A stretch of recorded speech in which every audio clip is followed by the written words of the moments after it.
ಕಾಂಗ್ರೆಸ್ನವರು ಡೈರಿ ಬಿಡುಗಡೆ ಮಾಡಿದ್ದಾರೆ. 1800 ಕೋಟಿ ಕೇಂದ್ರ ನಾಯಕರಿಗೆ ಹಣವನ್ನು ಕಳಿಸಿದ್ದಾರೆ ಅನ್ನುವುದರ ಬಗ್ಗೆ ಆ ಡೈರಿಯಲ್ಲಿ ಉಲ್ಲೇಖ ಇದೆ. ಅದನ್ನ ಈಗ ಕಾಂಗ್ರೆಸ್ನವರು ರಿಲೀಸ್ ಮಾಡಿದ್ದಾರೆ. Yadurappa laughs. Then the last part of the conversation is very important. Anant Kumar, if you light a small spark, it will spread like wildfire.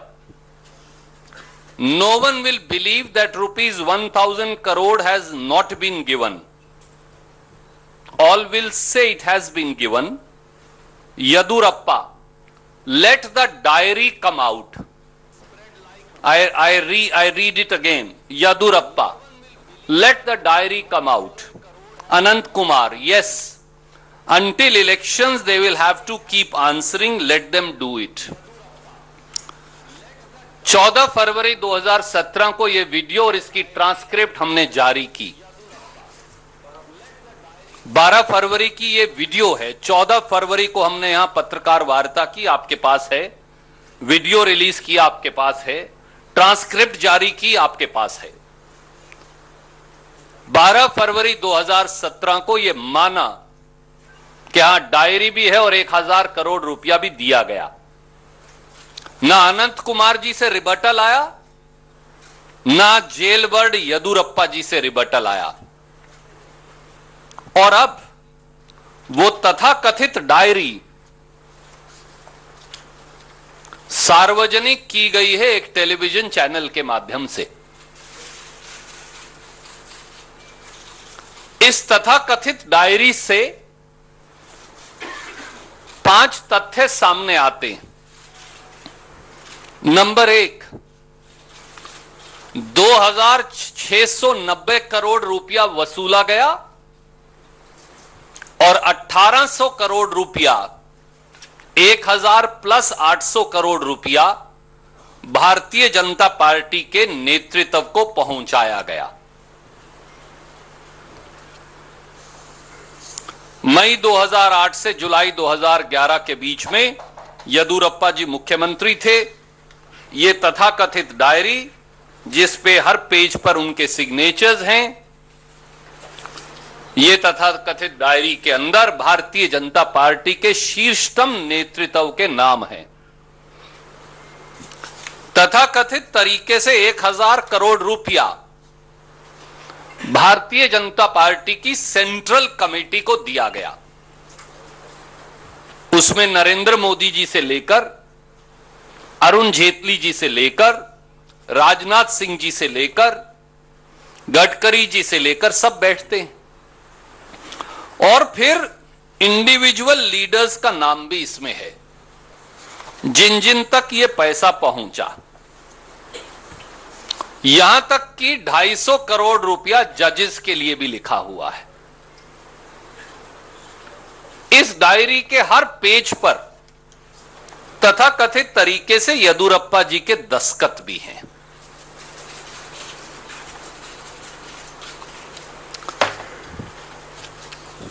इस न्यूज रिपोर्ट में यह भी दावा किया गया कि इस डायरी की सच्चाई, ये सच है या नहीं सच है, झूठ है, इसके बारे में बाकायदा income tax department, CBDT, Shri Arun Jaitley, Shri Rajnath Singh, Shri Nitin Gadkari, Bharatiya Janata party के नेतृत्व से पूछा गया कि क्या यह डायरी सही है और आपका क्या रिएक्शन है. इस न्यूज मैगजीन ने यह लिखा है कि कोई रिएक्शन भी उन्होंने नहीं दिया.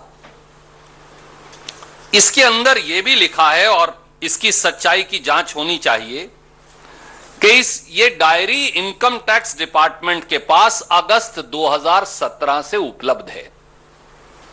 और ये डायरी कहते हैं कि यदुरप्पा जी की हैंडराइटिंग में है और हर पेज पर दस्तखत है. और इस डायरी को लेकर, अब इसकी सच्चाई मुझे नहीं मालूम क्योंकि मैं इनकम टैक्स डिपार्टमेंट का रिकॉर्ड मेरे पास नहीं, पर यहां यह लिखा कि इस डायरी को लेकर कथित तौर से वित्त मंत्री जेटली जी के पास अधिकारी गए और सीबीडीटी के उस समय के अध्यक्ष सुशील चंद्रा जी को कॉपी की और कहा कि इसकी पूरी जांच, फोरेंसिक जांच और एनफोर्समेंट डायरेक्टरेट से जांच होनी चाहिए या नहीं। और आगे यह भी लिखा है कि कुछ हुआ नहीं। आदरणीय साथियों, सवाल बड़े सीधे हैं। मोदी जी से लेकर अब पूरे भारतीय जनता पार्टी के सारे नेतृत्व पर 1800 करोड़ की रिश्वत के इल्जाम हैं। ये वो लोग हैं जो देश के सबसे बड़े पदों पर आसीन हैं। ये वो लोग हैं जो इस देश को चलाते हैं 5 साल से। ये वो लोग हैं जिनके हाथ में हमारा रक्षा मंत्रालय, वित्त मंत्रालय, गृह मंत्रालय, प्रधानमंत्री का पूरा कार्यालय और पूरे देश की सरकार इनके हाथ में है। क्या यह सच है कि झूठ कि 1800 करोड़ रुपए की यह रिश्वत कर्नाटक की येदियुरप्पा जी की सरकार से भारतीय जनता पार्टी के नेतृत्व को आई? सवाल नंबर 2, क्या यह सच है या झूठ कि 2017 से यह डायरी और इसकी सारी एंट्रीज, जिस पर तथाकथित तरीके से बीएस येदियुरप्पा जी के दस्तखत हैं, यह देश के इनकम टैक्स विभाग के पास है? अगर यह सही है और अगर डायरी में कोई सच्चाई नहीं, तो मोदी जी से लेकर उनके सारे भाजपा नेतृत्व ने इसकी जांच क्यों नहीं करवाई? और सवाल नंबर 3, क्या यह सच है कि इनकम टैक्स विभाग ने बाकायदा इस डायरी की एंट्रीज को लेकर, रिश्वत को लेकर, पैसे के लेन देन को लेकर, जो 1800 करोड़ रुपए का है, इनकम टैक्स विभाग से ने इजाजत मांगी सरकार से कि इसकी जांच ईडी और दूसरी एजेंसी से क्यों ना करवाई जाए? क्या यह सच है कि एक नोट लिखकर साइंड या अनसाइंड इस प्रकार की इजाजत मांगी गई? और क्या यह सच है कि मोदी सरकार ने इस डायरी की जांच करवाने से इनकार कर दिया और इसको कूड़ेदान के अंदर डालकर ठंडे बस्ते में पूरी जांच को डाल दिया? अब बताइए, अगर यह सच है तो क्या यह सीधा सीधा पूरे भाजपा के राष्ट्रीय नेतृत्व के भ्रष्टाचार का प्रथम दृष्टि से सबूत नहीं? क्या आज भी मोदी सरकार सामने आकर, प्रधानमंत्री सामने आकर यह मानेंगे कि अगर इस डायरी में कोई सच्चाई नहीं तो वो इसकी जांच करवाने को तैयार क्यों नहीं? अब तो लोकपाल भी नियुक्त हो गए। First independent investigation Modi ji और पूरे भाजपा नेतृत्व के खिलाफ क्यों ऑर्डर नहीं की जा सकती? सरकार आगे बढ़कर क्यों नहीं कहती कि वो जांच के लिए तैयार हैं कि 1800 करोड़ रुपए की रिश्वत नहीं ली गई, और अगर ली गई है तो यह पैसा किसकी जेब में गया? यह पैसा कहां गया? इस पैसे को लूटा किसने? इस पैसे से भ्रष्टाचार किसने किया? इसलिए दोस्तों, सवाल बड़े सीधे हैं और अब इन सवालों का जवाब चोर चौकीदार को, देश को देना है। Any questions you want to ask, you welcome. Lokpal को अप्रोच करेंगे आप लोग? We are doing this PC.